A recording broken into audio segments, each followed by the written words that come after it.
So please, I know a lot of messages I have on Telegram, and I shared my number one time, and I have so many persons coming.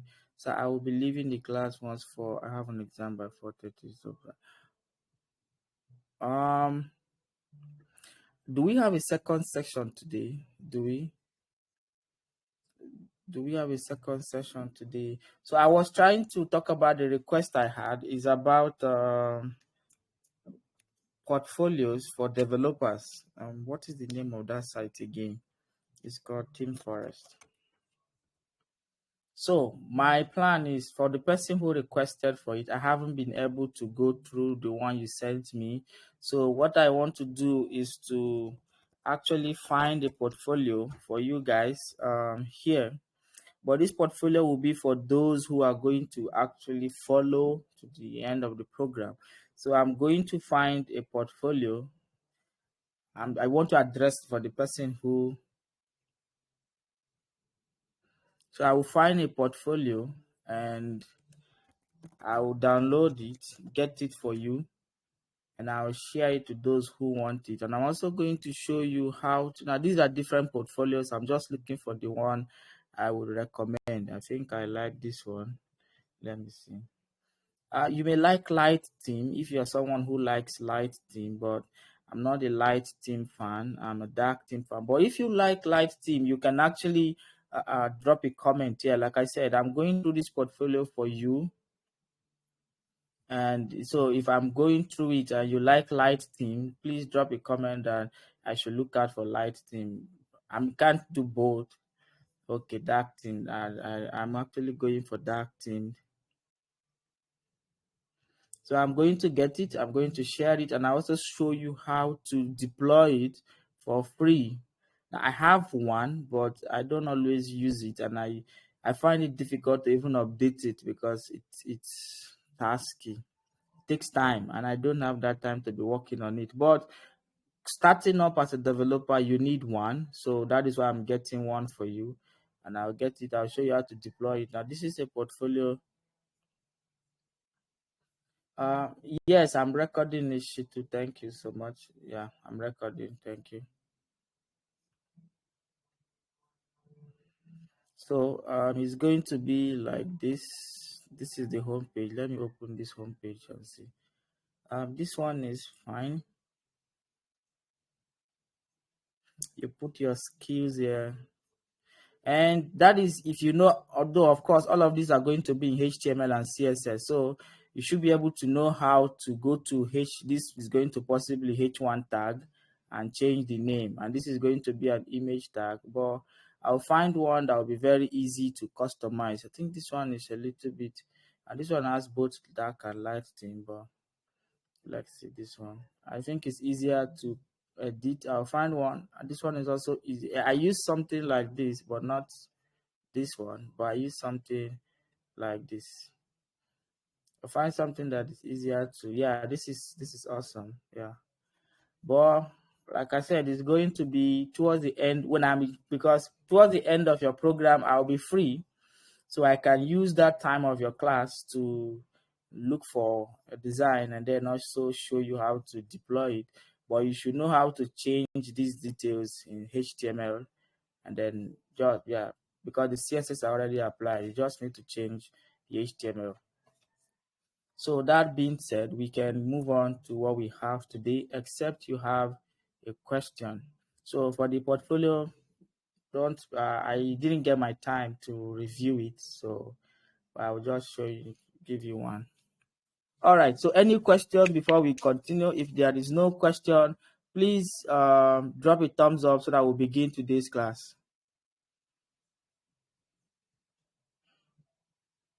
If there is no question, drop a thumbs up so that we'll begin today's class.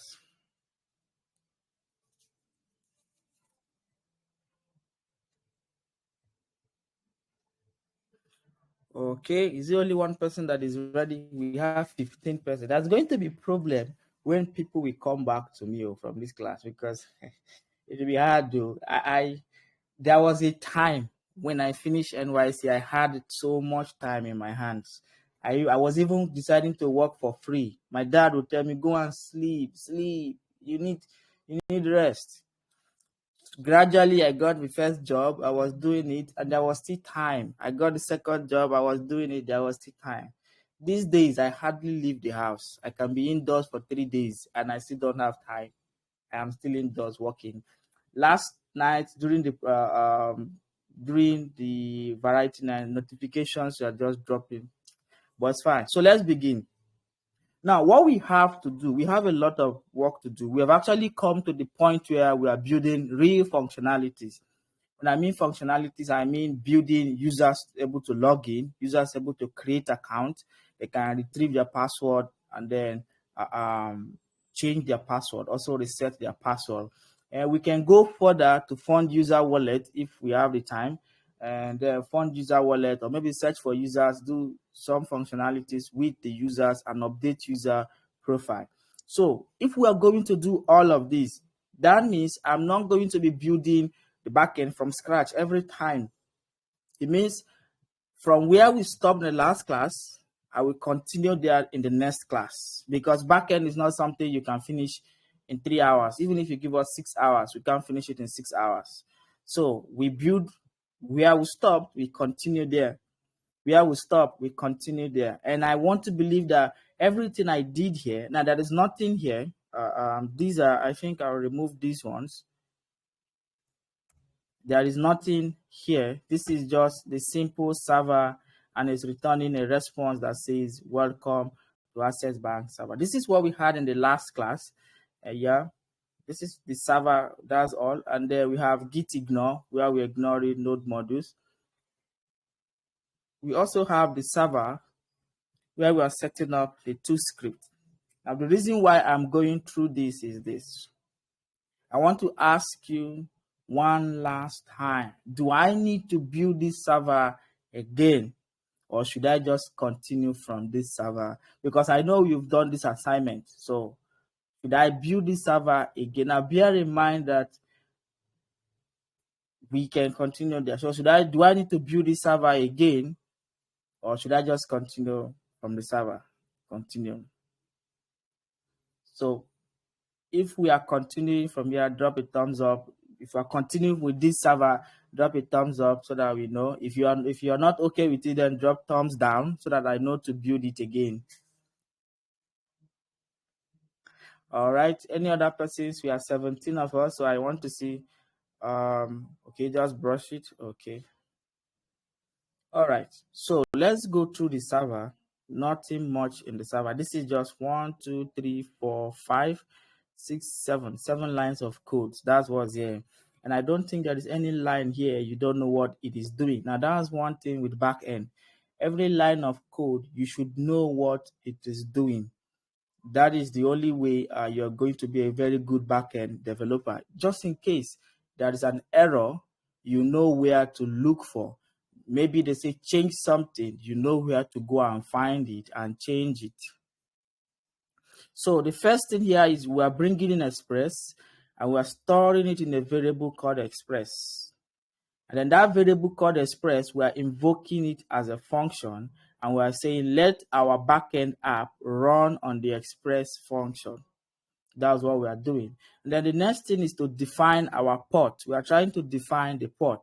And we say that the port is going to come from the environmental variable. Now, in the environmental variable, there is something called port. So there's a variable called port. But if you don't find this in the environmental variable, then fall back to 5,000. This double pipe means all. This double pipe here means all. So we are saying use the port in the environmental variable or use 5,000. That's what we are saying. And then we are saying let the backend app start listening for requests using that port. Now, if it starts listening for a request, we want to run a function.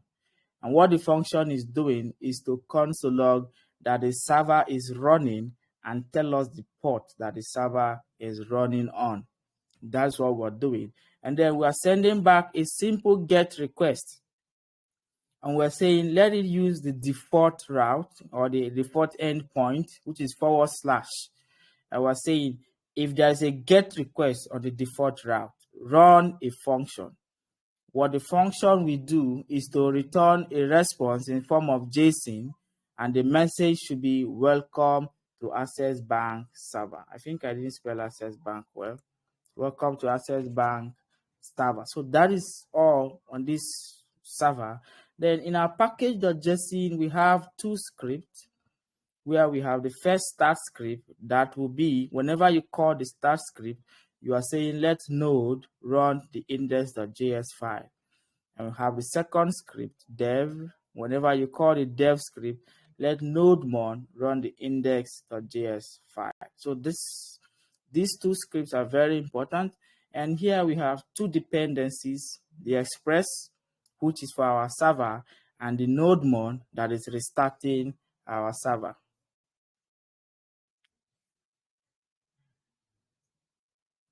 Okay, the environmental variable, we're going to talk about environmental variable proper when we start talking about encryption and hashing of data. So we're going to come to how to hide data information so that our backend doesn't get hacked. Then we're going to talk about environmental variables very well. So, but environmental variables are those variables, any value that you don't want people to see. For example, your email address, your password, your database login, anything you are using that you don't want people to see, more like your secret data. That's what we call environmental variables. So there are going to be more than one. There will be so many depending on the size of the application you are building. And there is no default value. Any default value means anybody can guess the default. For example, if your default value is 000, everybody knows that it's 000. No. So they are called environmental variable because nobody is supposed to know what it is, and it doesn't have default values because nobody is supposed to know what it is. So that being said, let's start building out our backend. Now the first thing is we have a GET request that says welcome to Access Bank server. So we are leaving this here. And the next thing we want to handle is a post request. Now we've talked about GET request, GET request, GET request. We want to do post request. And I want to believe that you know what a post request is. A post request is a type of request where the front end is sending you data. Yeah, let me confirm that I'm actually recording this. Okay. Yeah, but before I continue, are you actually okay with the pace that we're going? I think that was a question we were asked. Am I responding? I know I'm responding well, but I want to hear from you because I want to know, are you following the class at all? Like, is there something you want me to do differently in this class so that, because at this point, we need all the concentration we can get for you to follow through? Is there something we can do apart from sending the video earlier, because we can't send the video earlier enough? It's always come on Tuesday, on Monday or Tuesday, so we can't send it earlier enough. So apart from sending you videos early, is there any other thing we can do?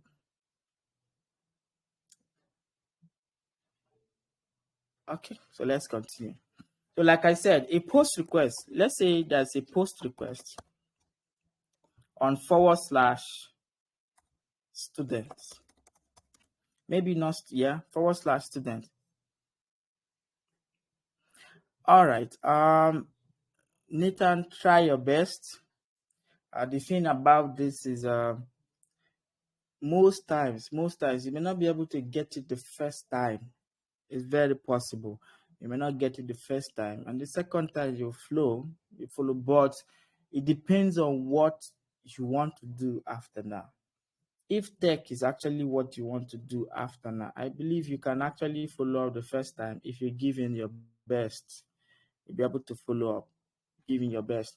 But if tech is not what you want to do, there is no way you're going to follow. There's absolutely no way. I have a friend. He wasn't really a friend, a student. The brother got a job abroad and traveled abroad. Now the brother called me that he wants to pay for his brother to learn. The brother is in schooling in Bayelsa, that he wants him to learn. Because he has seen his brother travel abroad and the brother is currently living abroad, before I teach, he has already grasped it. as I finish teaching, he's asking for assignment.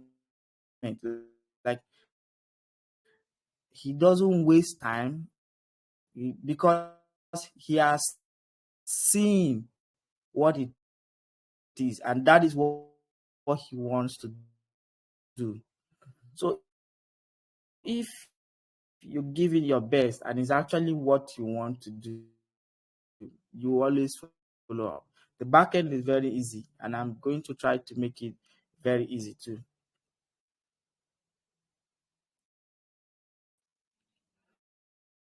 I don't know if you are coding, if you're actually attending the class with your mobile phone or with your laptop, but if you have your laptop while you are while I am doing it, you can also try it. But if you are the type that will get lost, what I'll say is watch me do it. It's a maximum of 3 hours. Watch me do it. I will share the code, run it on your own, and try to see whether you can make changes to it. That's how you, majority of the times, you won't even be writing all the codes yourself. Looking code, people and working with it.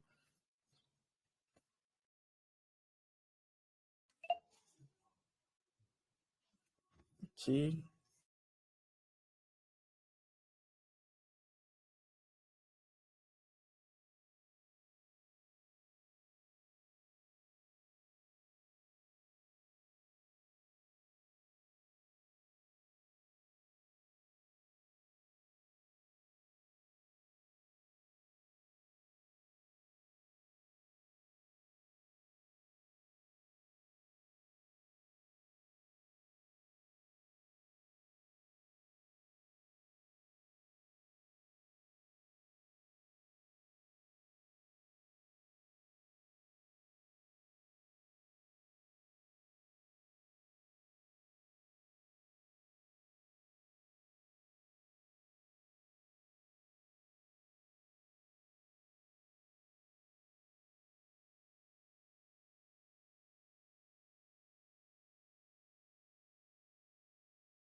Thank you. I didn't know that. All right. So let me explain what this means. When it comes to backend, there are different ways of doing a particular thing. Now notice here that I'm writing the request in full, whereas here I'm writing it short. So this is allowed. You can actually type in rec instead of the full request. You can. You can actually type res instead of the full response. But here, if you type it in short, it means throughout this function, you will use it in short. If you type it in full, throughout this function, you use it in full. For example, I typed that response here in full. That is why you see this as response.json. But if I'm supposed to do this same thing down here, now this will not work because I am not accepting it in full here. Rather, I'm doing a shortcut. So what I can do is reduce this to res.json. So now this is going to work. So either ways, either you are typing out the response in full or the request in full, or you are using it half. Either way, it can work. So most times you can see me type it out half. This same thing is exactly the same thing here. So request, response, and response. If you have any question, you can ask, but I'll leave this here now. So let's say we have a request. Now what we want to do is this. We want to console log the response or the request.body. Now, I told you before that the request is an object that will be sent to you. So when they are making a request, they are sending you a request from the front end. And in that request object, there is a part of it called the body. That is where the front-end developer will attach any information they are sending to you in the request body. That is why they will attach it. So what we are trying to do here is to console log the request body. We are trying to console log whatever will be in the request body. That's what we are doing here. So let's do that. And because this is a post request, we can't test it out with the browser because a post request. Right now, we need a form. We need to fill out a form and send the data from that form. So we can't do that with our browser, except we are building a front end now, which we can't do. So we're going to use Postman, which is why you need Postman. So I will open my Postman to test out this post request. So I will open, do I have CareerEX, U-Tribe? I have this one. Okay, so these are old ones. Let me create a new folder here.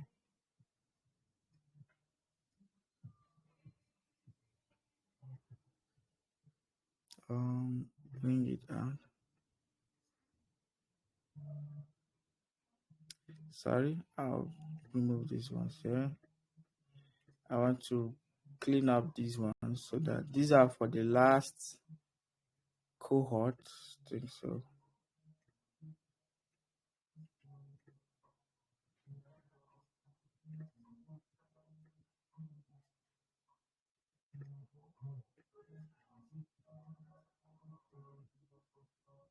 New folder, I'll call it cohort 2. Yeah. Now I want to know if you can actually see the screen size. Is it okay like this? Can you see everything here?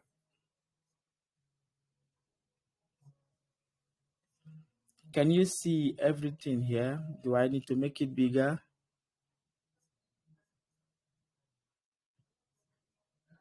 Can you hear me?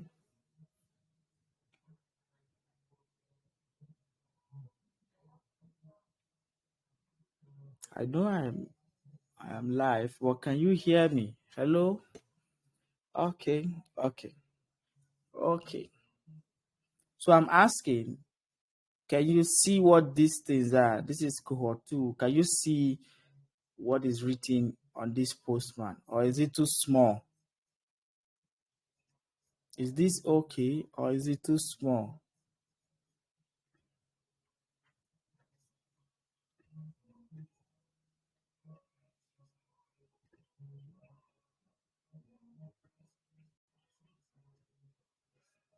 You can't see my screen, or you can't see Postman. Let me make it a little bigger. Is this okay now? Is this okay? Is this size okay?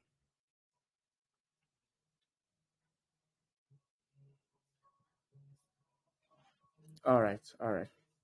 So this is Postman. There is a lot going on here. You are not supposed to be bothered about all of these things. Focus on only the things I will show you. So Postman can be used for so many things, and that is why you see so many things showing up here. But focus on the things I will show you. What we want to use Postman to do, we want to use it to simulate a front-end environment where we can send data to the backend to do anything for us. Maybe to log us in, maybe to register an account, maybe to fund a wallet, select a doctor, book an appointment, anything at all. So we want to use Postman to connect to our backend. Now, forget the fact that this is on my laptop. It can actually be working from anywhere. So, but because my backend, I have not hosted it yet, and that is why I am actually running both of them on my laptop. But Postman can work with anybody's backend from anywhere. But because my backend is still running on my computer, I am also running the Postman on my computer. So what I will do is this. The first thing will be to start my server, which I haven't done. So I will need to start the server. And I want to believe you know how to do this. I'm going to start the server by running npm dev or npm run dev, npm run there. I think so. So it started, the server is running on port 5000. The server is running on port 5000. So I will close this one, open Postman again. So this is Postman. Now, to send data from Postman, first you click on this plus button. You click on this plus button. Now forget about all of these things that you're seeing here. What you're interested in is in the plus button. You click on the plus button, it will open up something like this interface. So here you're expected to enter the URL that you are sending the request to. Of course, you know how to get URL. We've done URL with JSON placeholder, but the URL we was using, or the domain we are using, is called localhost column 5000. This is where we are making our request to. And here you can change the request type, whether it's a GET request, a POST request, a put or patch or delete request, any of these requests. So let's try the GET request. In our backend, we have an endpoint, the default route. So this default route, we can leave it like this as localhost port 5000 and click on send. If you click send, it's going to return a response, which we have here. So let me make this bigger. Yeah. So you can see the response that I'm getting here. It says, welcome to Access Bank. Now I can modify this better later.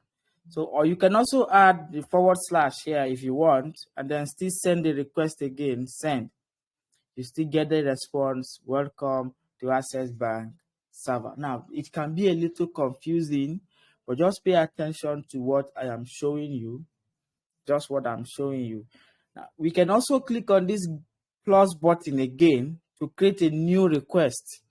I'll click on it, and then this time I will type localhost colon 5000, but the endpoint this time is student / students. So I will add / student here.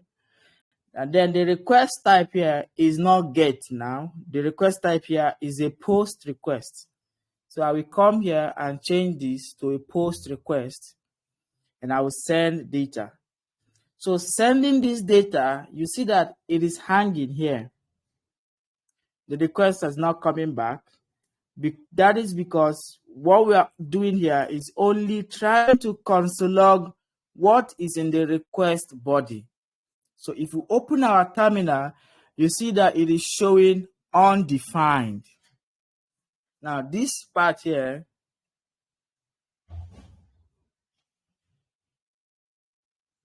what did you do? Why did yours crash? There should be a reason. There should be that error message. Now if your server crashed, you need to go back to the top, as in from the beginning of where you start seeing that error. You will see the error message there.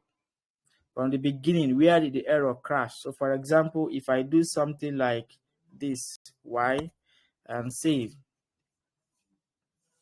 and then run this request send. Okay, mine is not crashing. I want to make it crash, but it's not crashing.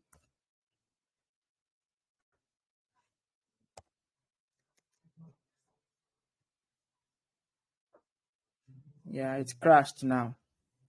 So to see the error message, you will go to the beginning where the error happened.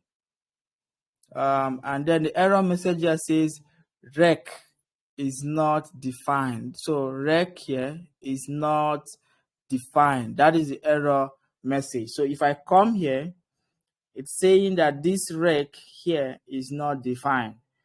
So you can actually find the error if you use the error message. And if I refresh, my server has started again. So check your terminal, you should see the error message. I will send this request again. Now it is hanging. It is hanging because the only thing we're doing is trying to console log what is in the request body. And if we check our terminal, if I check the terminal here, you see that the console log is coming out as undefined. Now, this is going to be a challenge for you the first time you try this. The reason is, if you are sending data from another platform into another platform, now that data may not be able to pass through. Even if it passes through, the backend will not understand what it is. For example, if I am speaking French here now, from where I am sitting, I start speaking French. The French, when it gets to you, you will not understand the French I am speaking.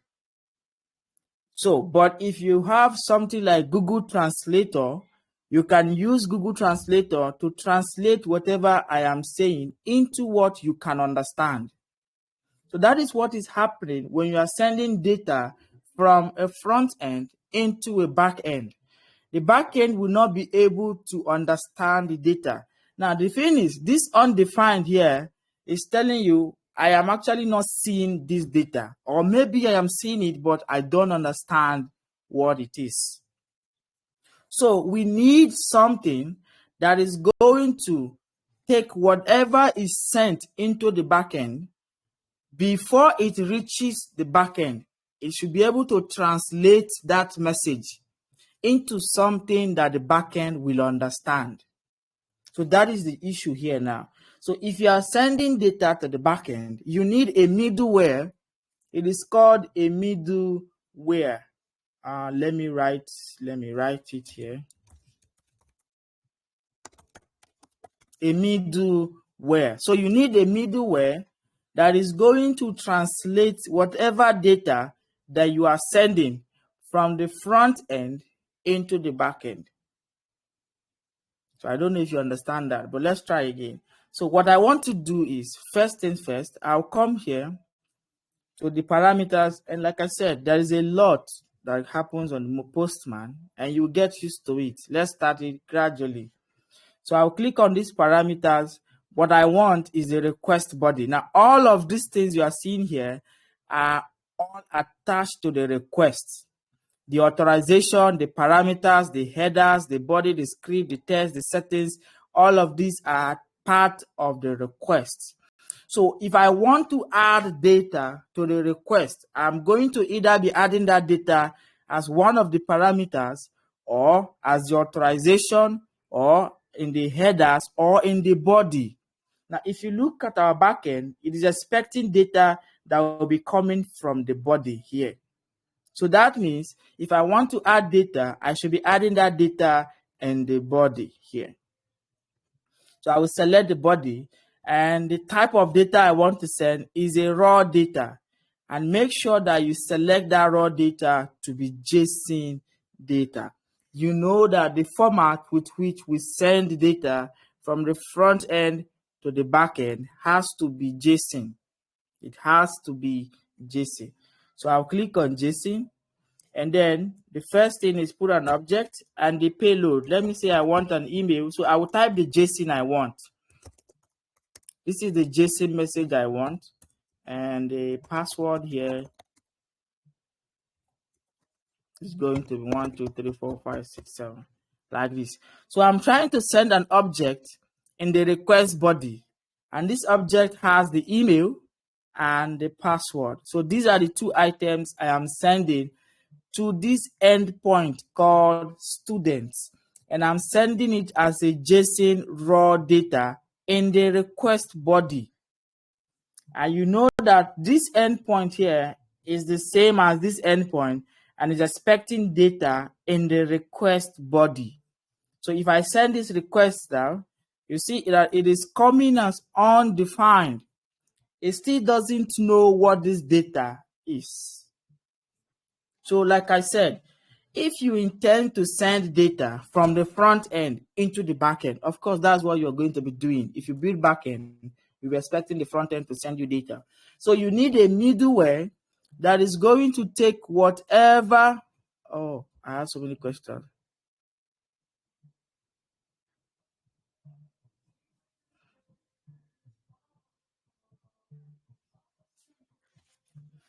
I think I have explained what a get and post request is, but I'm going to do that again.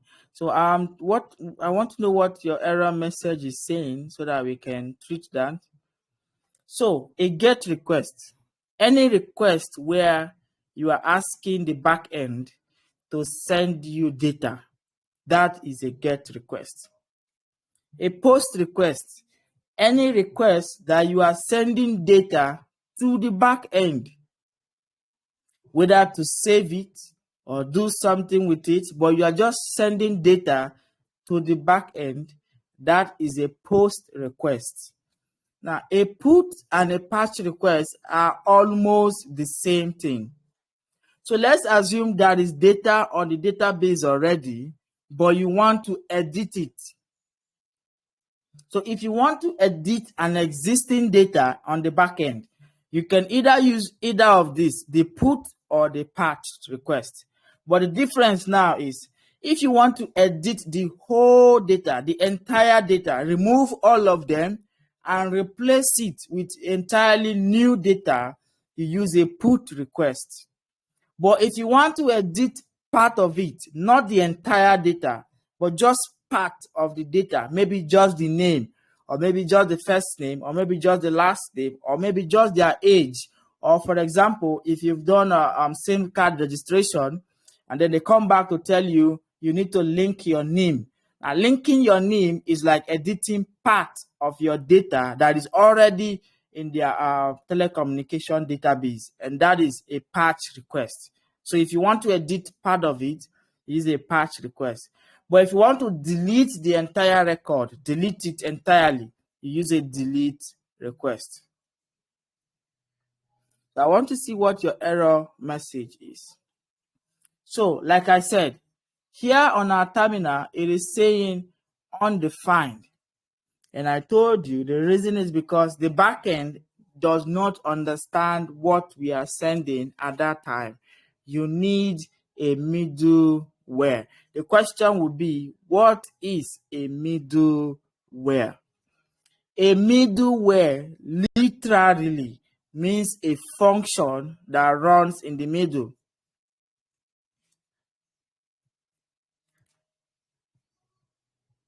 Required is not defined. So there's somewhere you're using the keyword required. There's a place where you're using the keyword required. Are you creating a schema? I don't know, but there's a place where you're using required. Are you creating a schema? Can you drop a screenshot so that I see? But there's a place where you're using the keyword required, and it's saying that it's not defined.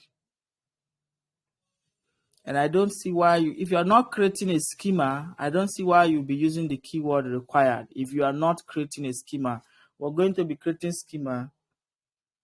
So the required keyword is the problem there, is not defined. So if you are not creating a schema, I don't see why you're using the keyword required. That's where the error is coming from. So let's continue with what I was explaining. I said for the back end to be able to understand this data, you need a middleware.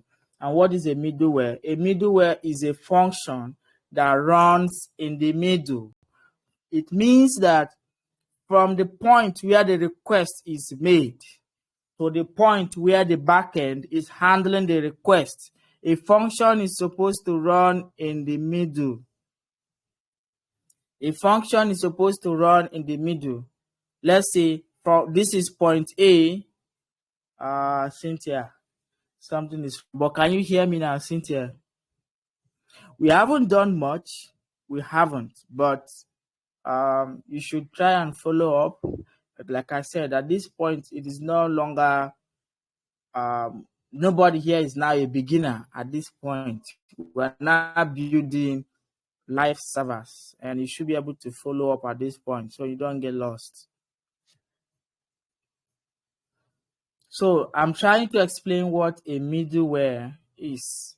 And I said a middleware is a function that runs in the middle. It runs in the middle. For example, let's assume this is point A, and here is point B, and somewhere here is the middle. So the point A here is where the request is made. Point B here is the backend that will handle the request. And in the middle here, you have middlewares. So it means before the request will reach the backend, a function is supposed to run, do something with that data, and then send that data on its way to the backend. So that is what a middleware is. A function that runs in the middle from the point where the request is made to the API that is handling the request. So any function that runs in the middle is called a middleware. Now, the middleware we need is this middleware. So we say our app should use a middleware. Now, the middleware we want to use is a middleware that is going to translate the data that is being sent from the front end into our back end. Now, before, we will need to install something called body parser. Like the name body parser, it means the body of the request, it will pass it into the backend. Like it will translate it into what the backend can read. So that is why it's called a body parser. Before, we're going to install that. But now, Express, which is handling the server, has been updated to come with an inbuilt body parser. So if you install Express, you've automatically installed a body parser. What that body parser will do is that any data you are sending into the backend, it is going to pass that data into what the backend can read. So, for example, we are saying our app should use the middleware. The middleware we want to use is the Express body parser, and it's called express.json. So me adding this here is me invoking it. So app.use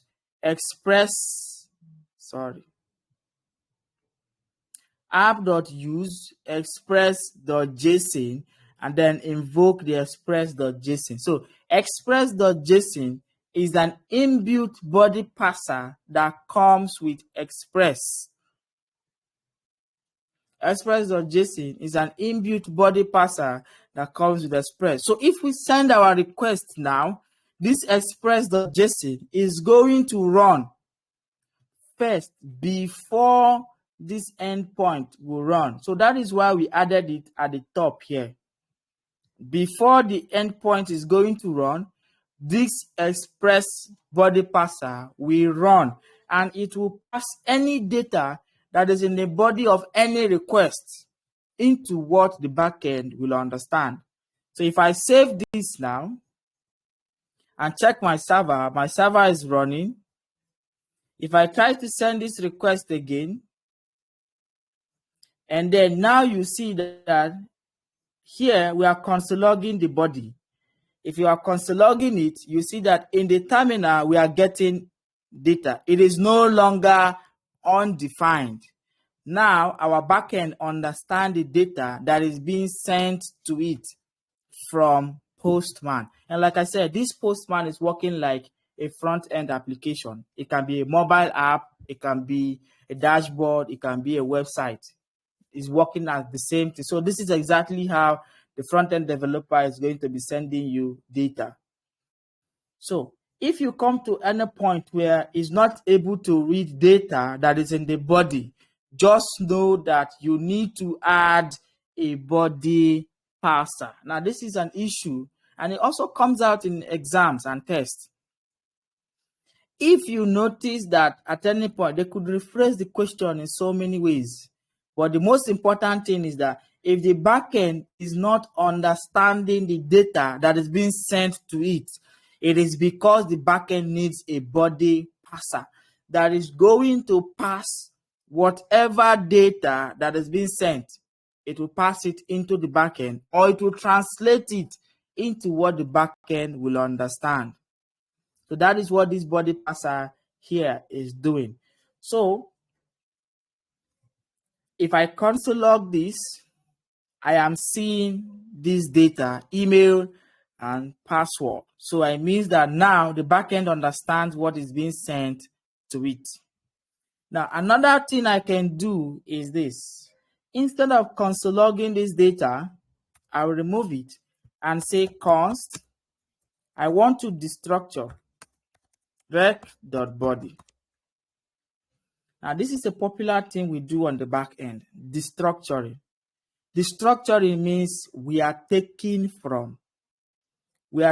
something from it.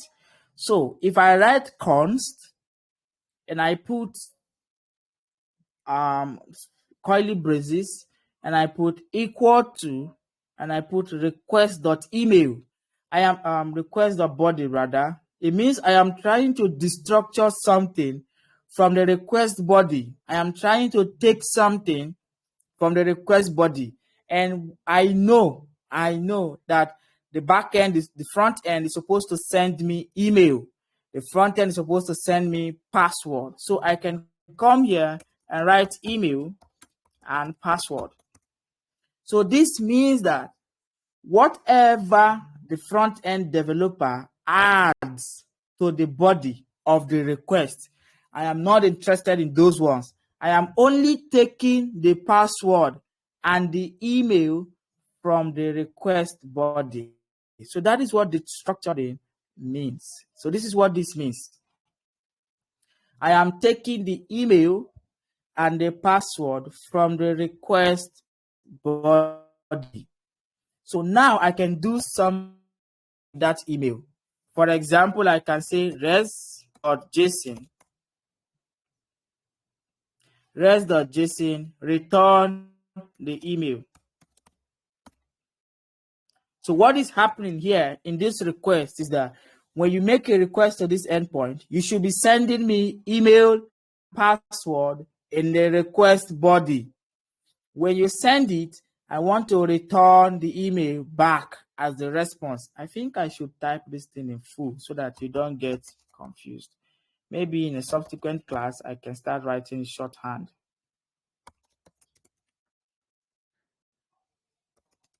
Yeah, so I will keep it in full like this.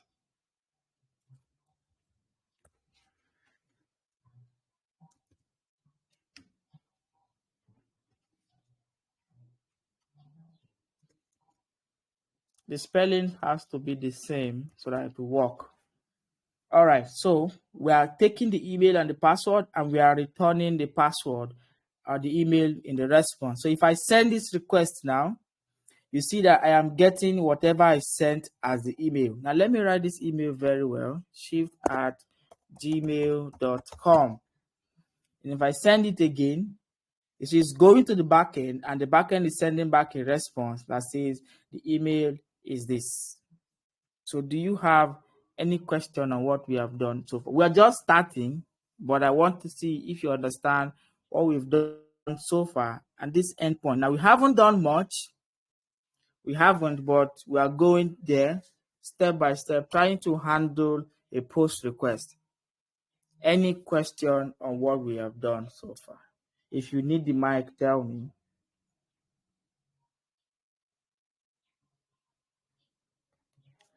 Any questions? Any question on what we have done so far? Or should I continue? If you want me to continue, drop a thumbs up so that I can continue. If you want me to continue, drop a thumbs up so I can continue. Wisdom, ask your question. What is your question?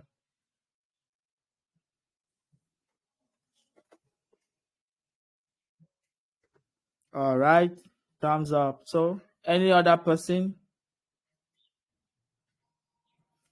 Okay, wisdom. Where is wisdom? Where is wisdom? Where is wisdom?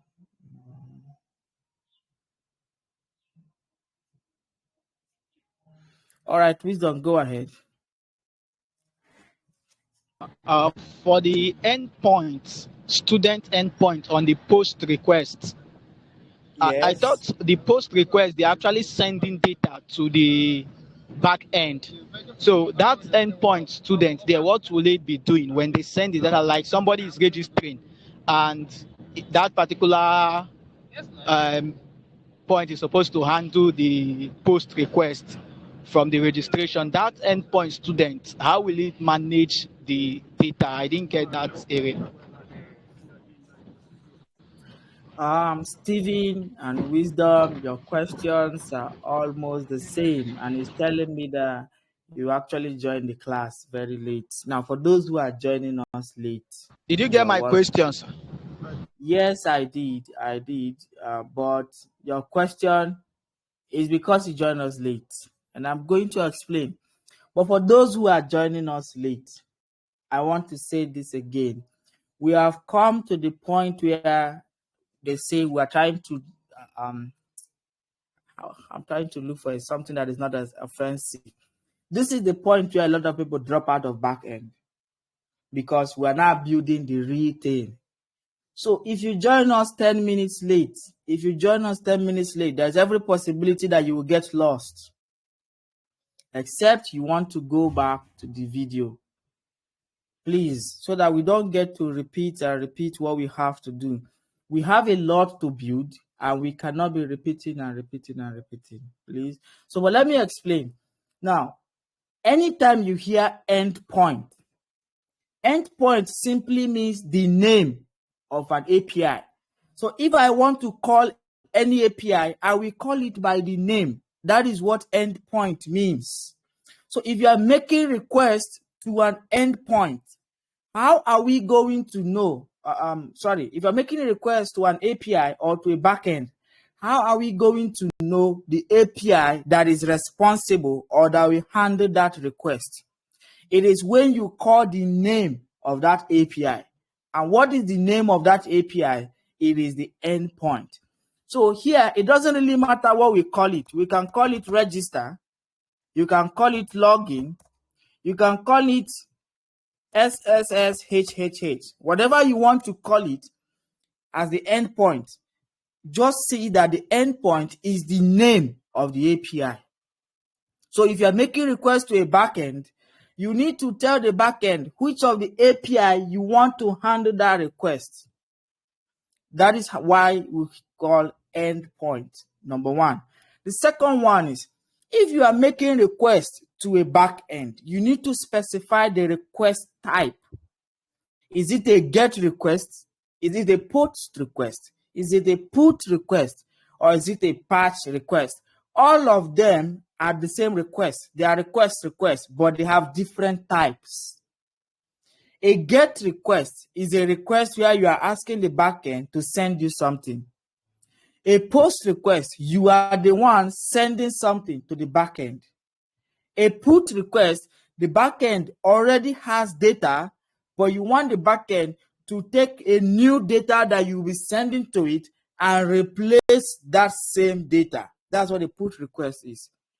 A patch request, the backend has data, but some part of it are incorrect, and you want to send data to the backend so that it will correct that part that is incorrect. That's what a patch request is.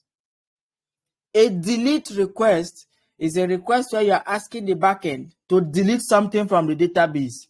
So when you are making a request, you need to tell yourself, what type of request am I making? Should it be a GET request? Should it be a POST request? Should it be a PUT request? That's the first thing.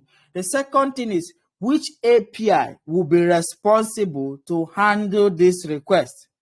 And now, how you specify the API that will handle that request is if you call the name of that API.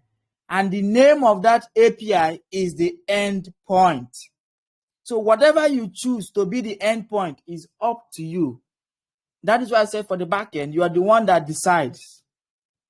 So everything I've written here, nothing that I've written here that is permanent. You can call it any of them, anything you want.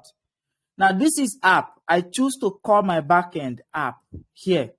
You can call it anything you want. Like whatever you call it, that's what you'll be specifying here. The next thing is the type of request you are making. The second thing here is the name of the API. And then this part here is the function that will handle the request. So that is what we are doing here. Now, if you make a request, the API something abstract. API simply means a combination of the function, the name, the request type, and the app. All of them put together, you call it an API. So, but if you want to break it part by part, which we are going to do, because as an expert backend, you're supposed to break all of this into parts and pieces. You know different parts. You can handle them separately. That's what makes you an expert. And we're going to come to that point where we'll break it into pieces. So, but now that they are all together, if it's difficult to understand it now that they are all together, then there'll be a problem. Really, we're just starting, and not like we're just starting. Like I said, nobody now is a beginner. Everybody here understand how to set up a server. So if you understand how to set up a server and make a simple GET request, you're already a backend developer. But now we are going deeper into building functionalities. That's what we're doing now. So the questions I expect now should be questions as relating to how the functionalities are working, not the type of request, not the name of the request, not the name of the endpoint. You know what an endpoint is? So I've broken it down to just say endpoint is the name of the API.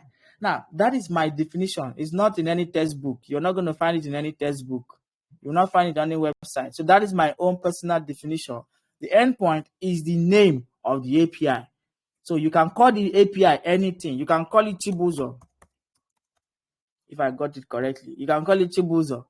That is the name of your API. So when you are making this request now, I will copy this endpoint, save it, and I'm going to be making requests to / Chibuzo. That is the name of the API. So if I send a request, it will run and it will return a response. So this is how you select the API that will handle that request for you.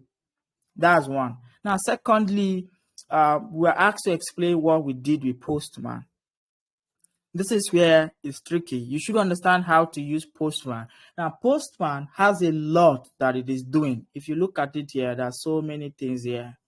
And like I said, I will explain some of them. Some of them, you don't even need them because they're for different things. So we're using the Postman to simulate what a front end will do.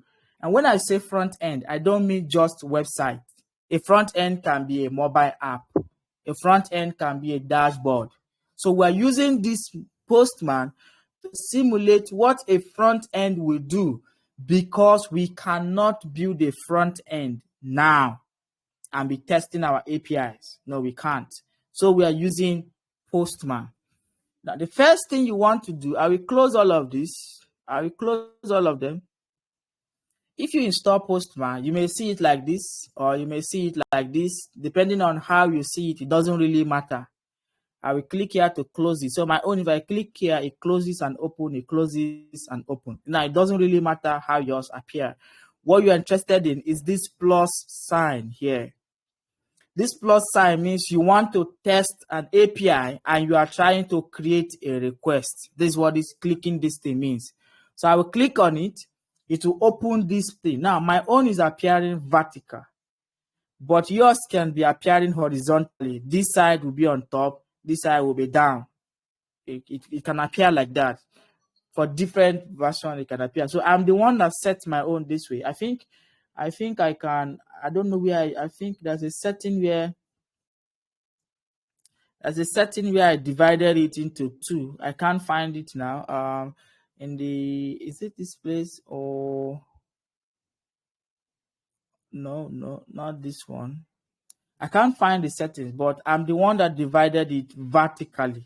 But yours might be divided horizontally. It's the same thing. It will work. So when you click on the plus sign, it will come up here as untitled request. HTTP request. You're trying to make HTTP request. Now here you will enter the URL and the endpoint. Here you select the type of request you are making or the type of request you want to test. And here is the send button, like submit. Is the send button. Click on it, it submits like that. So let's test out this one, this Chibuzo. Now, the URL is localhost. The port, the port column, the port is 5000 / Chibuzo. And the request type is a post request. So that means we need to change this to a post request. And here I will click send. So I am sending an empty data. That is why it is coming back as empty. I am sending an empty data, and that is why it came back empty. So in a request, there is a part of the request that is called the body. If I click on this thing here say params. If I click on this angle bracket here, where you see these params, you can see anything. If I click on it, it's going to bring out all of these informations. These informations are telling you the different parts of the request. So params is a part of the request. Authorization is a part of the request. Headers is a part of the request. Body, script, text, and settings. All of this comes with the request. So if you want to add data, of course, you will not be the one adding the data, but to test the data, you are going to add data. If you want to add data to a request, there are so many places where you can add that data. You can add it to the params, you can add it to the authorization, you can add it to the headers, and you can add it to the body. In these 4 areas, you can pick anywhere you want to add it. Where you add the data does not really matter. What matters is where the backend is expecting the data to come from. So in this our backend, we are expecting the data to come from the request body. So it means the data must be added to the body of the request. Now, if I change this to params, that means where I should add the data should be in the params.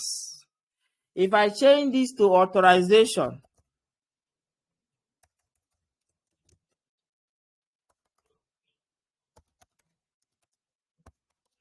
it means I am expecting the data in the authorization. If I change it to headers, it means I am expecting the data from the header. So where the backend is expecting the data, that is where the front end should add the data. If the backend is expecting it in the body and you add it in the params, the backend is not going to see it.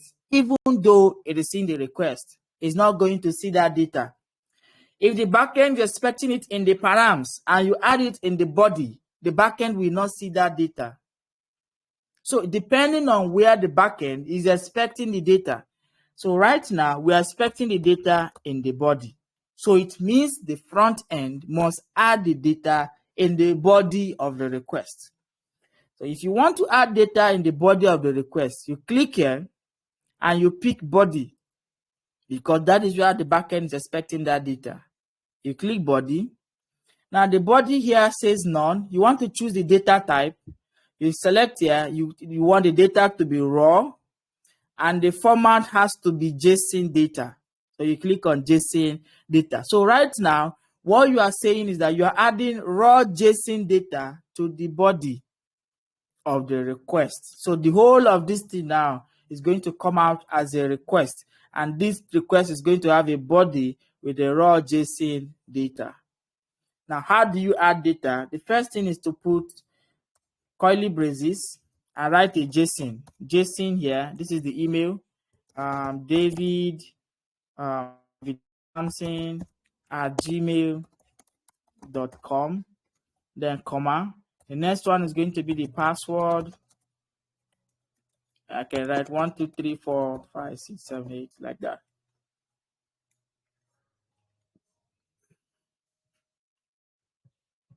Yes, it's applicable if you are not using Postman.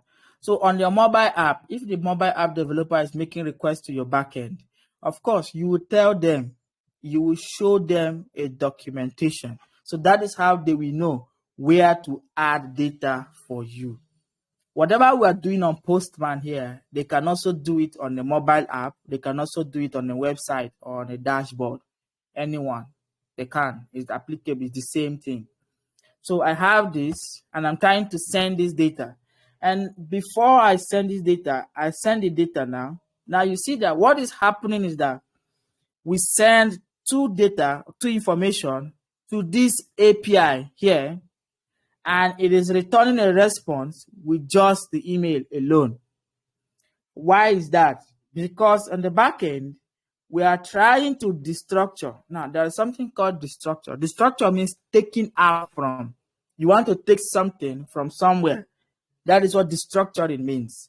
So we are trying to take the email and the password from the request body, or from the body of the request, anyone. And in return, we are returning a response with just the email. So we are returning only the email as our response. And that is why you are seeing the email being returned here as a response.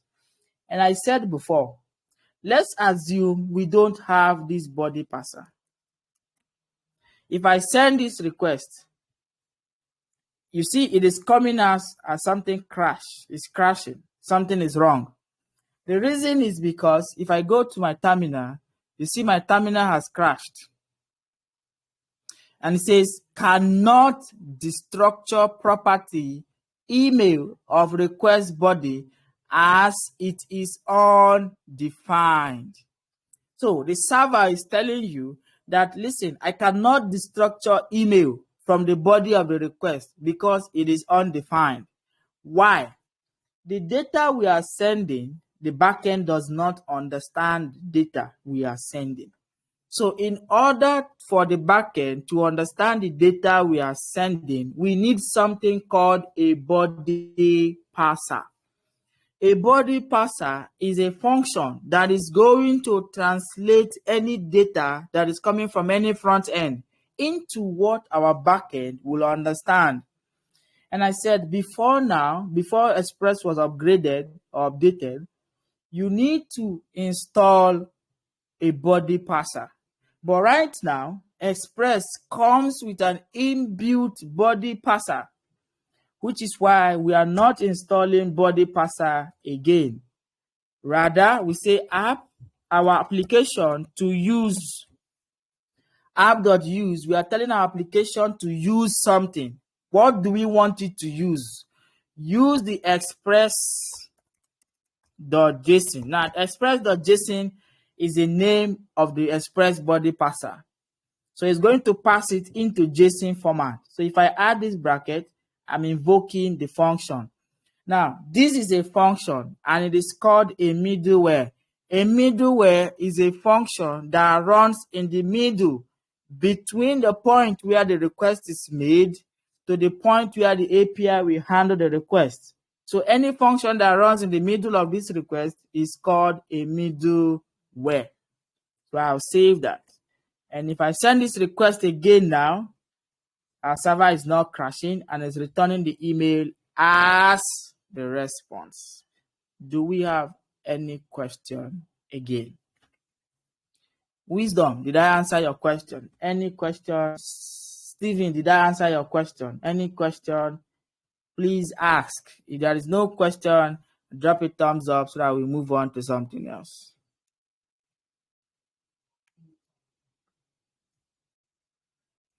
Okay, Ayo, the data is going to be saved on the database. We are going to come to that part where we save data.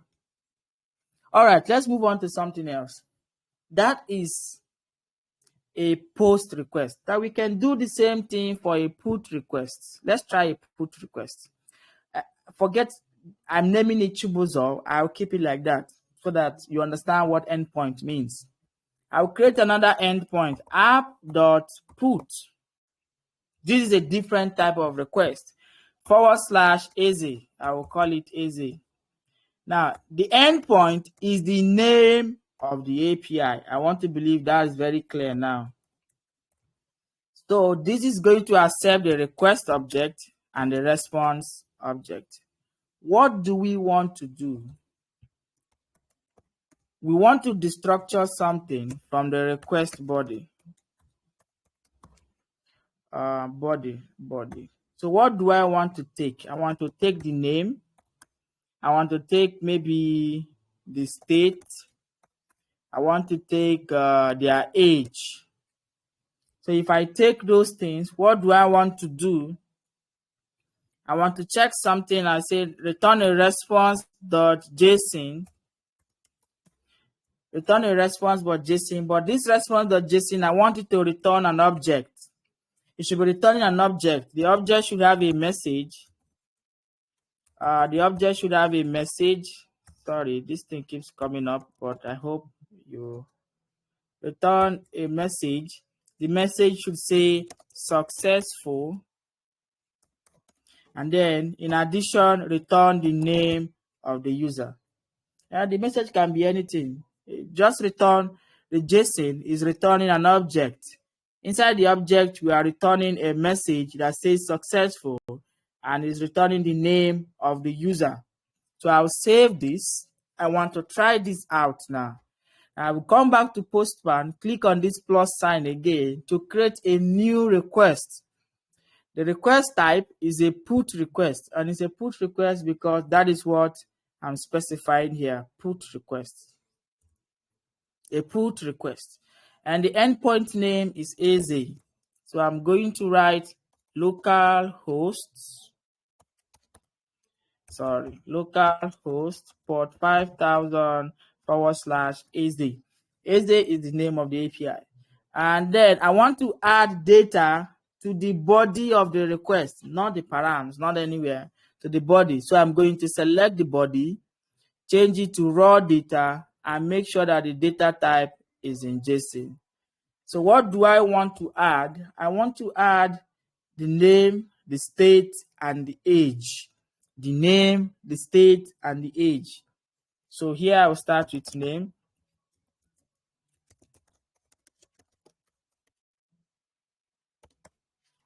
The next thing I want to add is the state. The next thing I want to add is the age. Now this is how the front end is going to be sending you the data like this. Like this format. This is how the front end will be sending it to you. So what do I need to do? I think that's all. I will send a request. Now you see, I see a message that says successful, and I see the name of the user that have been registered or whatever we're doing. For now, we're not doing registration. We just want to test out the different request types. So there is something else. We can take it a step further before we do that. Now, because I've done put request, you know what a patch request will be. And you also know what a delete request will be. So we're not doing any data. We're not saving the data yet. So let's not waste our time there. I can add something here. I can say if. Now, you remember if statement. We did if or else statement. If no name, that is not. So this is saying if not. If not name, return a response .json that has a message. The message will say, please add a name, or please add your name, anyone.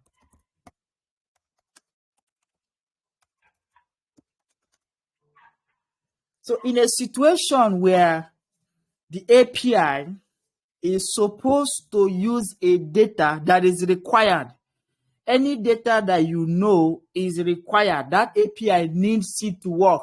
For example, if it's the user's email, if it's the user's password, if it's the amount they are funding in their wallet, if it is any data, you can do what we call validation.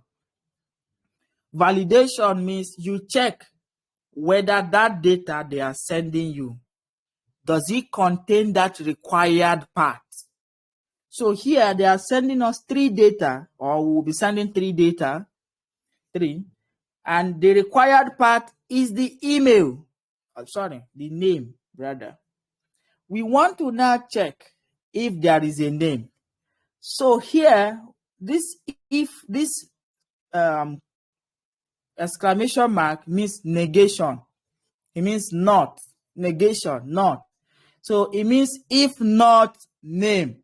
So that is what it means literally. If not name. Negation means not. So if not name, meaning when there is no data as the name or if the name is empty, return a response that says, please add your name. Like that.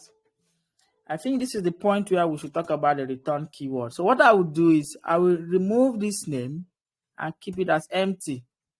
Now it's empty, meaning there is no name, and I am sending this data. So if I send this request is going to enter into this API because this is the name of the API we specified. It's going to try and get this data from the API. If it gets this data, it will do a little validation to check whether that data contains a name. If it doesn't contain a name, it is supposed to return a message that says, please add your name. So if I send this data now, you see it says, please add your name. But I think our server crashed. Yes, our server crashed. Now it says cannot set headers after they are sent to client. Now the client simply means the front end. That's what client means. It is not we're not doing Yahoo. We don't have clients. We're not building projects for clients. So it's not talking about the clients that are paying us. It's talking about the front end. So when you hear about client means the front end.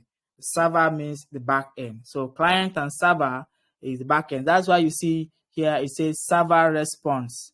So server means the back end, client means the front end. We're not talking about Cambodia client or Vietnam client, no. All right. Yeah. So why did we have that error? Yeah, the client side and the server side. Yeah, client means the front end, the server means the back end. So why did we have that error? We have that error because we missed a keyword. I think we missed that when we were doing JavaScript. I was supposed to teach it during functions. The keyword is called return.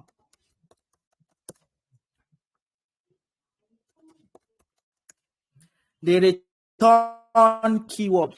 Now, the return keyword is very, very important.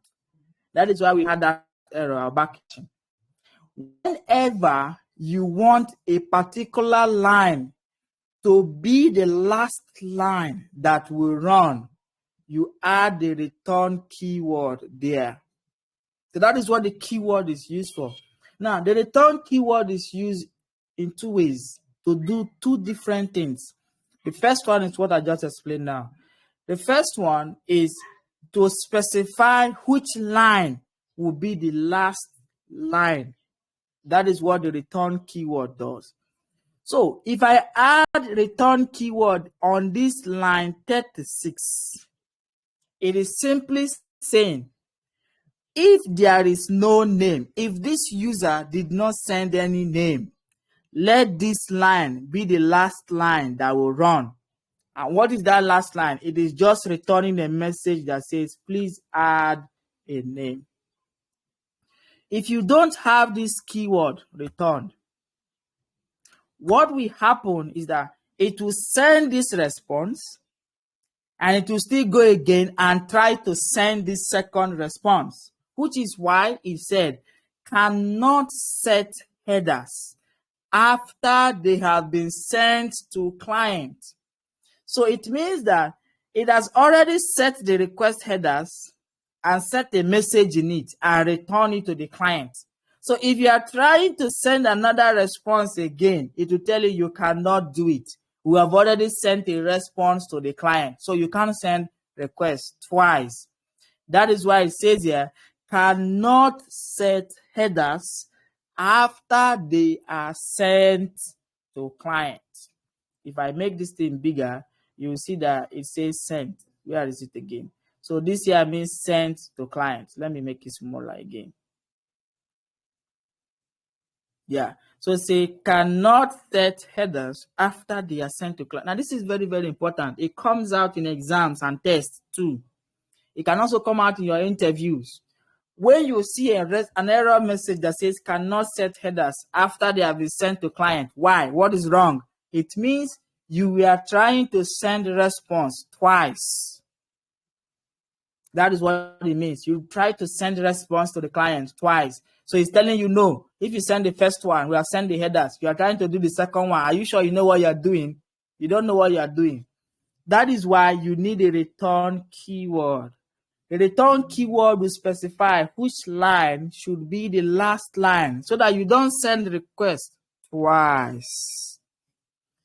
And that's what the first return keyword will do. Now, in another case, if you want to do something and return data, you can also use the return keyword to return any data. For example, return the name of this person, return the sum of this, return the multiplication of this. So if you want to return data from a function, you can use the return keyword. And we're going to do that maybe later.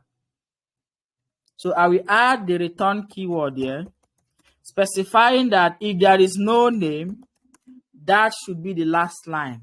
The user should not see successful. It shouldn't see successful if there is no name. So this should be the last line if there is no name. I will save this request now. See that my server is running. Send this request again without a name. Send. And now I see, please add your name. And if I check, my server is not crashing. So, ladies and gentlemen, do you have any question on what we have done? Now, we are going gradually. I just hope we have time. We still have time. We are going gradually. Any question? If you have a question, drop your question. If there is no question, drop a thumbs up. If you need me, no, don't ask me to repeat.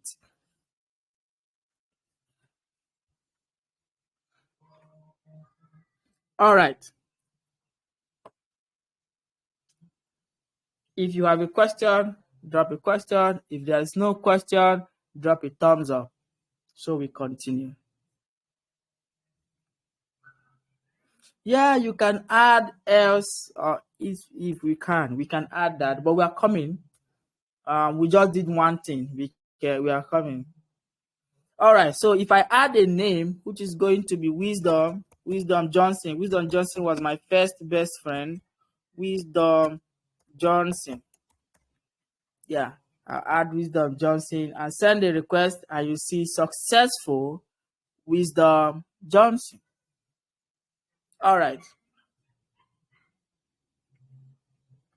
Oh my. Why is the network bad? Are you in the bush? Why is the network bad? Yeah, it has also been raining here since. It has been raining for days now. Sorry. Well, hopefully you watch the video and the video should be able to do justice to that. Yeah, hopefully it should do justice to that. Don't worry. You should be able to watch the videos and the videos will do justice to that. And also, if we keep doing this over and over again, you understand it. Maybe in the next class or maybe in the subsequent classes, you understand it also. We're just trying to bring out how to build functionalities into a backend. That's all. All of what we're doing now is trying to bring out how to start building functionalities in a backend. All right. Okay, I'll zoom in Postman like this. I think this should be okay now. So I have Postman like this, and I have a GET request. So we want to build a post request, another post request. Let's build another post request. App.post, and it will be /register. /register.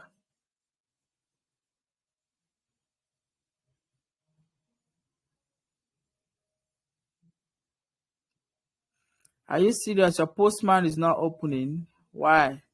Maybe you try refreshing and then open it again. Try refreshing and open it again.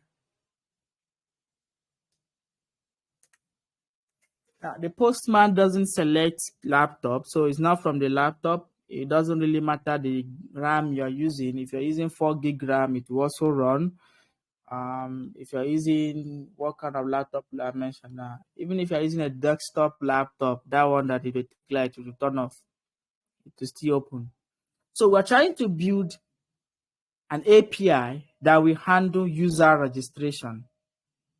So we want to take it a little comprehensive.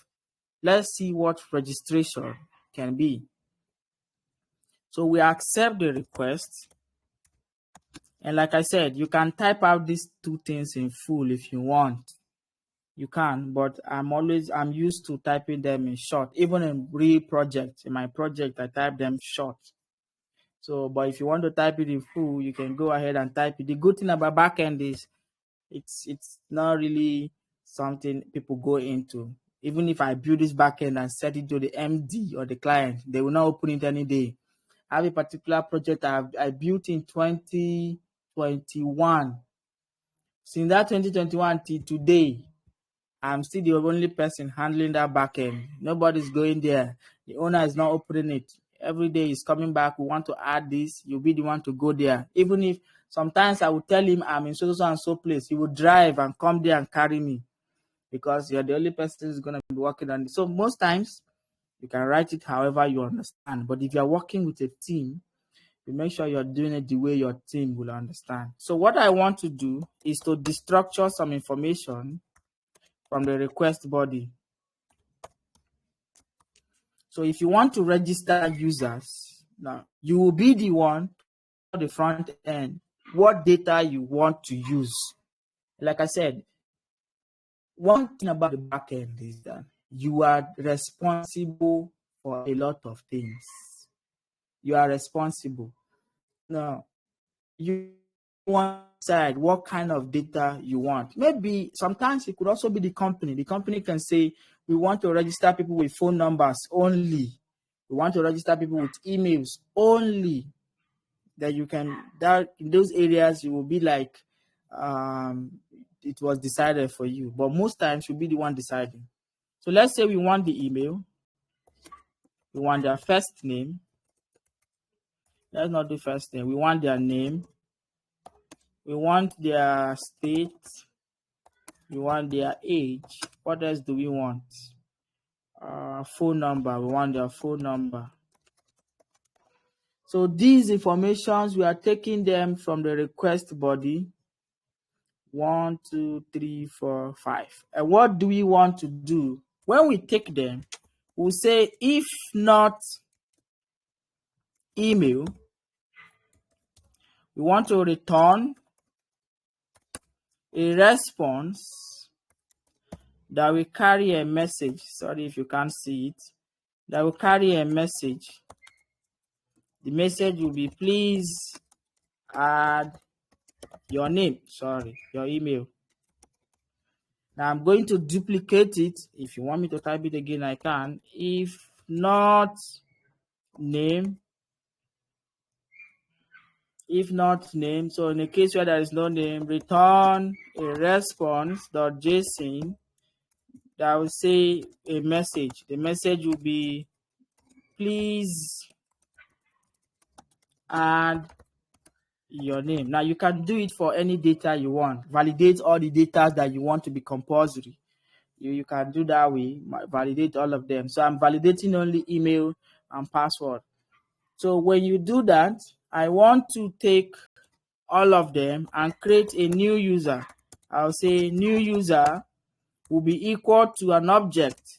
The object is going to have the user email, the user name, the user state, the user age, and the user phone number. So I've created a new user. That's what I'm doing. Now the next thing I want to do is, if I create that, I want to return a response.json. Now this response is going to have a message that will say registration successful. Registration successful, and also return the new user.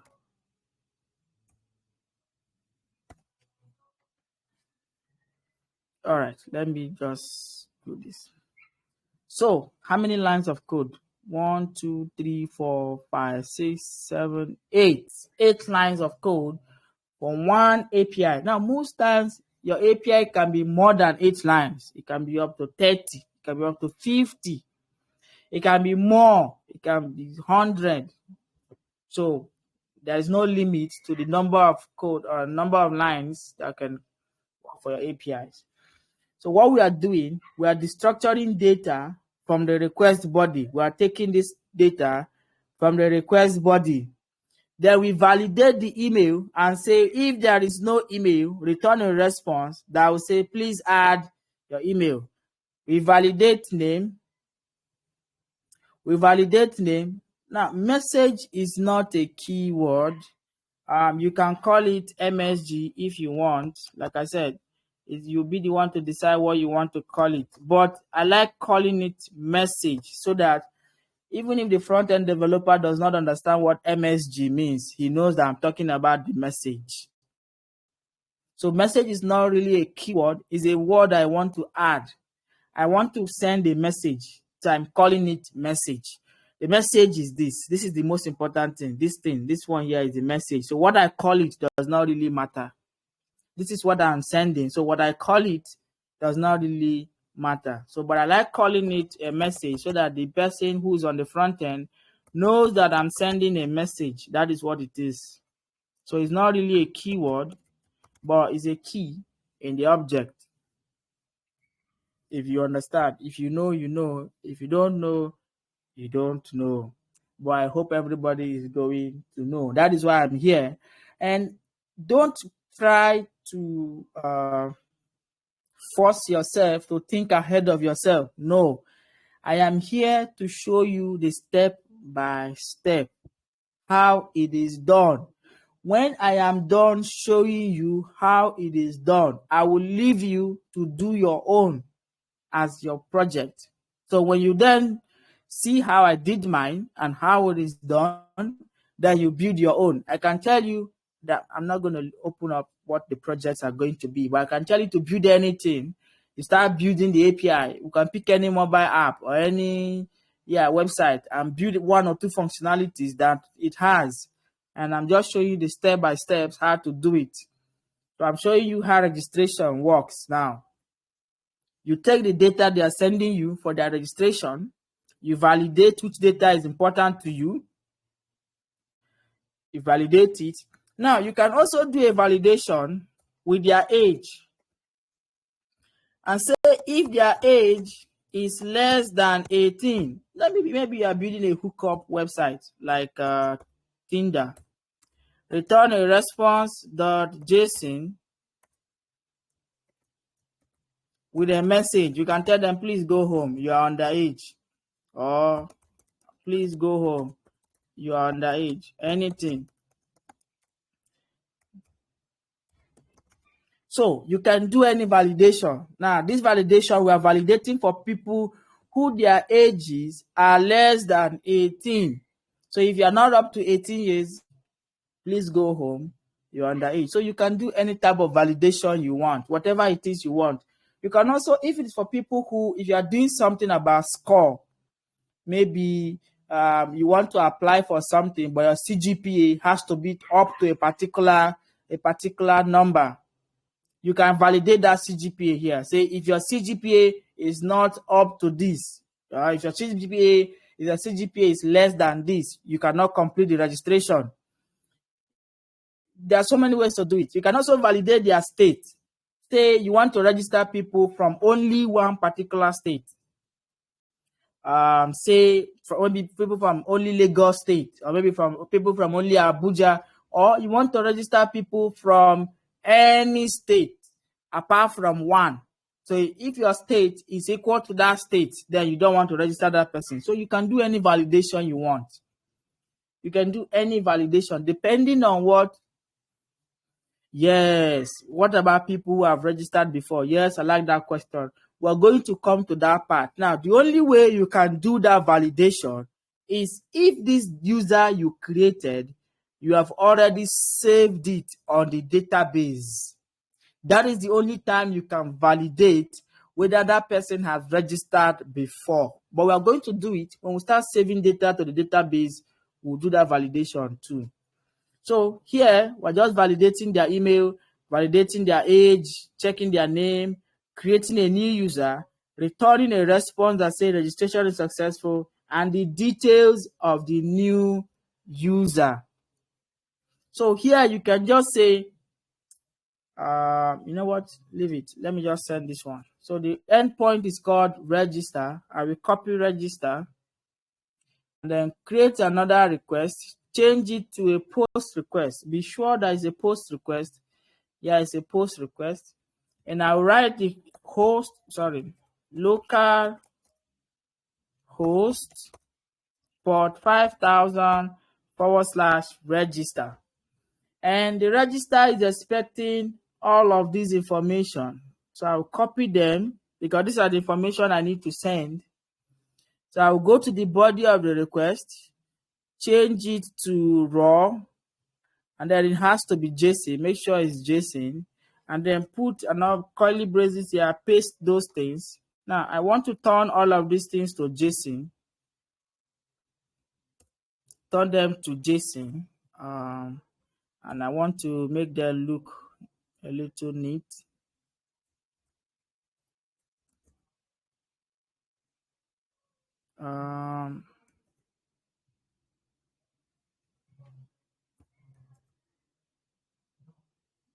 Sorry, just give me a few minutes to make this look neat.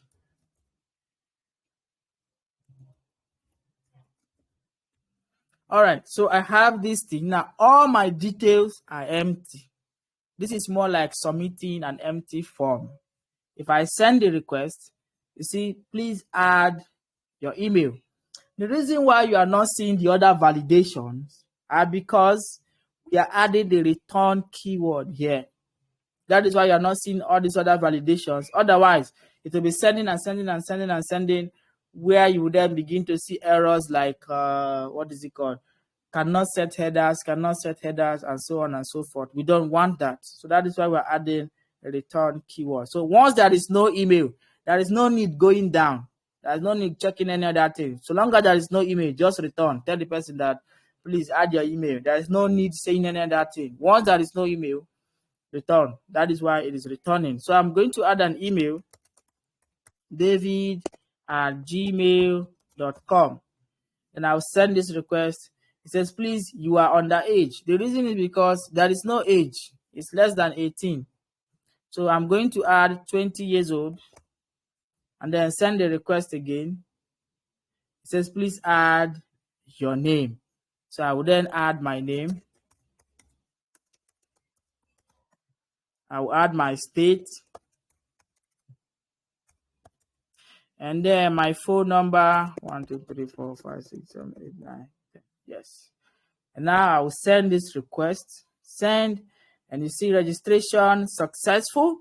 And the new user now is coming as an object. The object is having the email, the name, the state, the age, and the phone number. So, ladies and gentlemen, any question on what we have done? Now, look at this code very well. I'm definitely sure. I know Cynthia is not following, but Cynthia, this question is actually for you. Look at the code very well. Is there any line of the code you don't understand what it is doing? Now, when it comes to being a good developer doesn't really mean that you will have somebody that will teach you. No. Most times, I don't have people teaching me. What I do is I go and pick out any code I see. I start reading the codes line by line to know what it is doing. That is how you become an expert at building or writing codes. You read it line by line to see whether you understand what each line is doing. So Cynthia, look at these codes line by line. Tell me, is there any line in this code you don't know what it is doing? If she's actually on this call.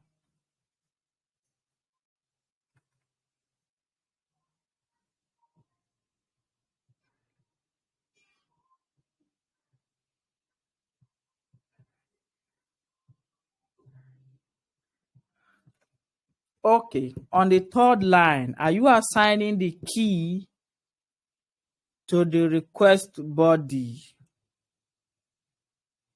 Okay, no, we are not. When you see something like this, let me comment it out.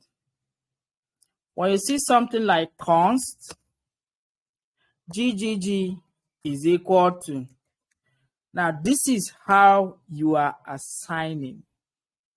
You are saying that this value should be the value for this variable here.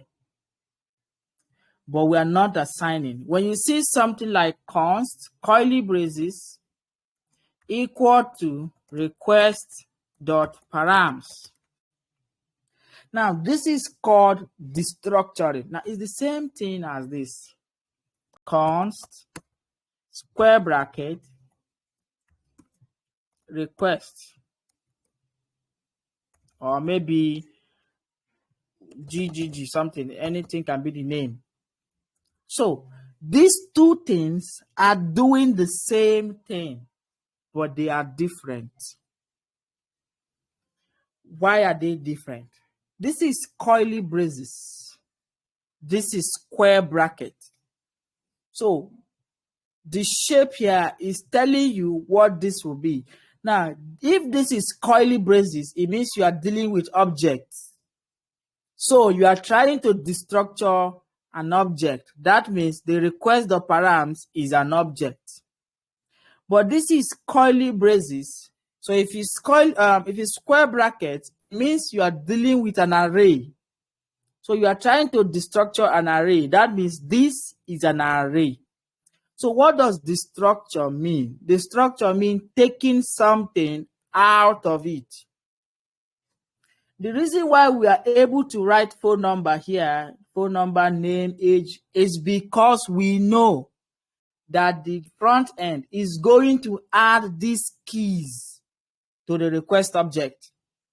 Now, you cannot destructure what you don't know. You can't go and say, get me a score.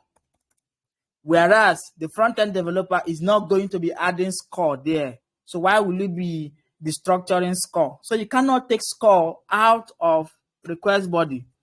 So destructuring means you know what is inside it and you are trying to take that thing out from it. The same thing with an array. You know what is inside the array. You are trying to take something out of the array. So we are not assigning here. If we wanted to assign, we are going to write the name of the variable. But we're not writing the name of the variables. Rather, we are putting curly braces or square brackets to say we want to take something from an object or we want to take something from an array. So that is what curly braces mean. Now that is what I am doing here. I am trying to take these things from the request body. And I know that they will be added to the request body. If they are not added, I am going to run a validation. So that is what I'm doing here. I know that these things are going to be added to the request body. So I'm taking it from the request body. But to do a two-factor authentication so that I don't take something and at the end of the day it wasn't sent, I do a validation. For a situation where the front-end developer is not adding what I try to take. I don't know if that makes sense, but it makes sense to me, sure. Yeah, so that is what we are doing here. We are not assigning, we are taking from the request body, not everything. What if you want to validate using the date of birth to check if the person is underage? Yes, you can do that. There are so many ways to validate. You can do that. You can. If the name is not typed correctly, e.g., numbers instead of string, how will it be invalidated? How will you invalidate it? That validation now about the type depends on, you can validate it, but I'm trying to avoid the obvious way. Now, the obvious way is the next step we are going to, which is involving the database. Now, this is how registration works.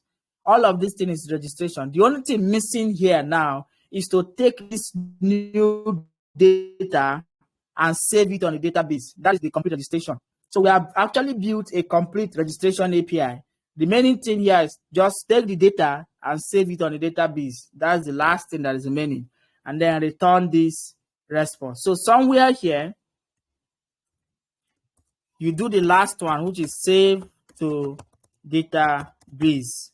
That's the last one. And then you return the response. So if you are saving to database, you can actually specify that you want it to either be strings or numbers. So if the user sends you a number instead of string, the database is going to validate that one. But you can also validate it yourself. You can just specify if the type of is not string, but there's no need validating that. The front-end developer, you'll be sending them a documentation that will have something like this. So except the front-end developer doesn't know what he's doing, and he send you number instead of string, that is another case. So, up to now, we have not been able to separate the fight between front-end developers and back-end developers. We are still fighting. Sometimes the back-end developer is fighting the front-end. Sometimes the front-end is fighting the back-end. We haven't been able to. But the main fight is usually between the front-end and the UI. The two of them, they won't fight. They always, my teams, I always see them. I will just stay and be laughing at them. They always fight. So except the front-end developer is trying to cause a fight, that he will send you a string instead of number, or send you a number instead of string. In that case, you have my permission. Go and look for the address and continue from there. But you'll be sending them a documentation that will have something like this. They will see what you are expecting from them.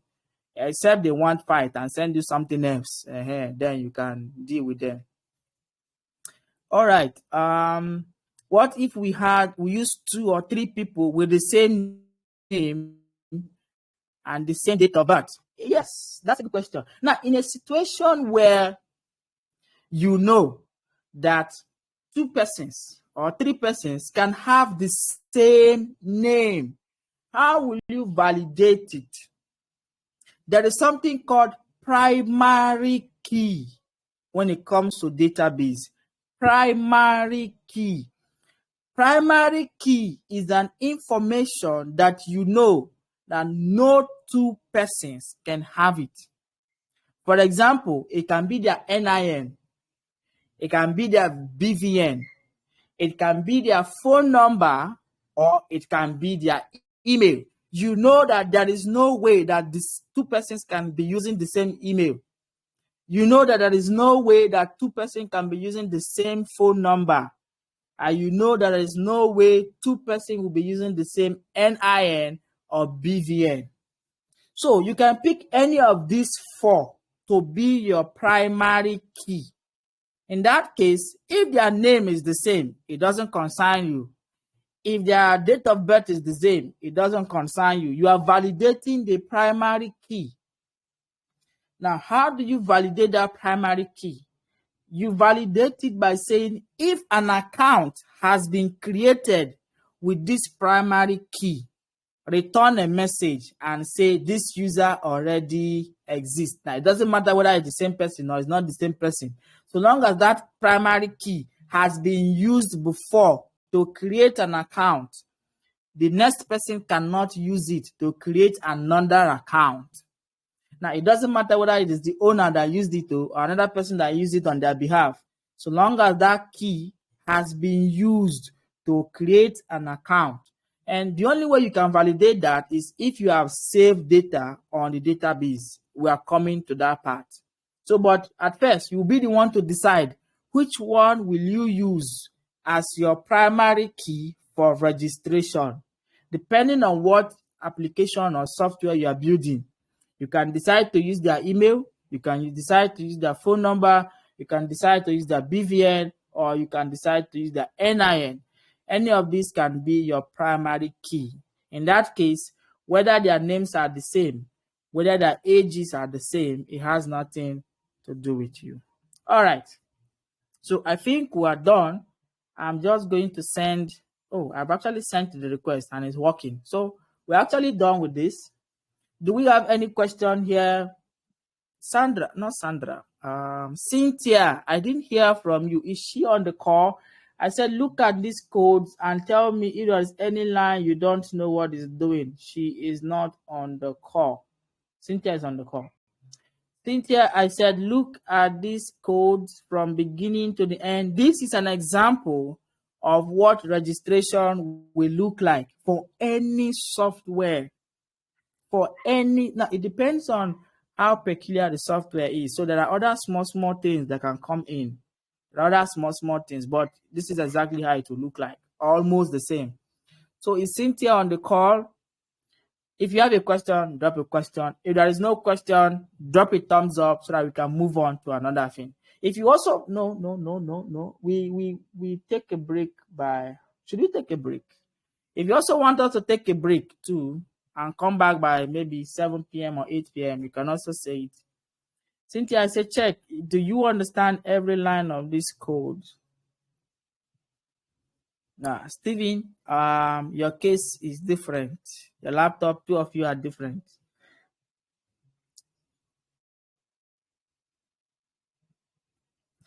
By 8, by 7, by 7. Please scroll to the middleware part.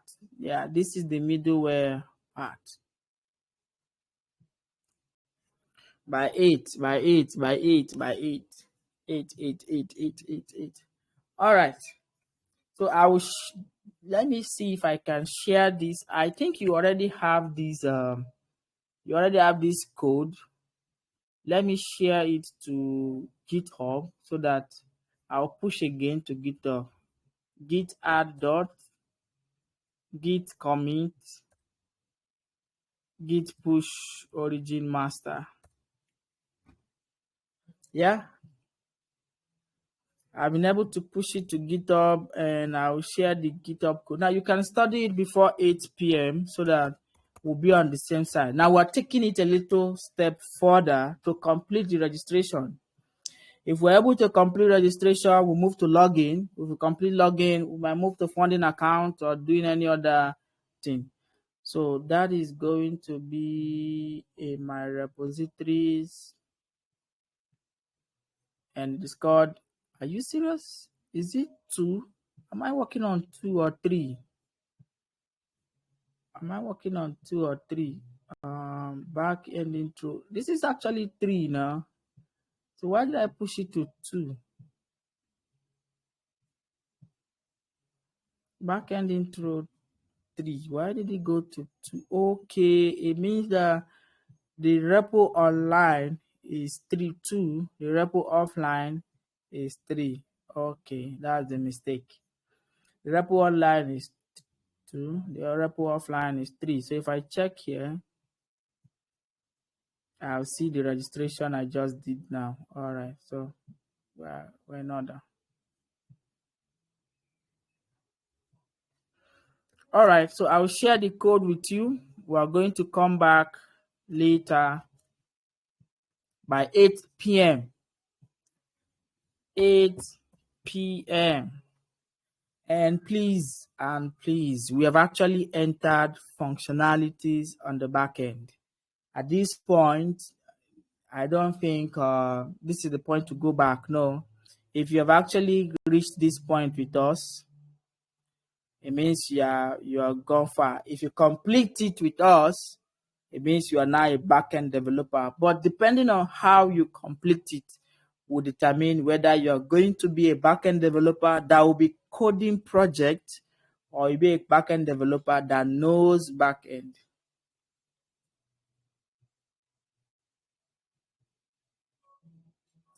To configure Git, where is my Git first time setup?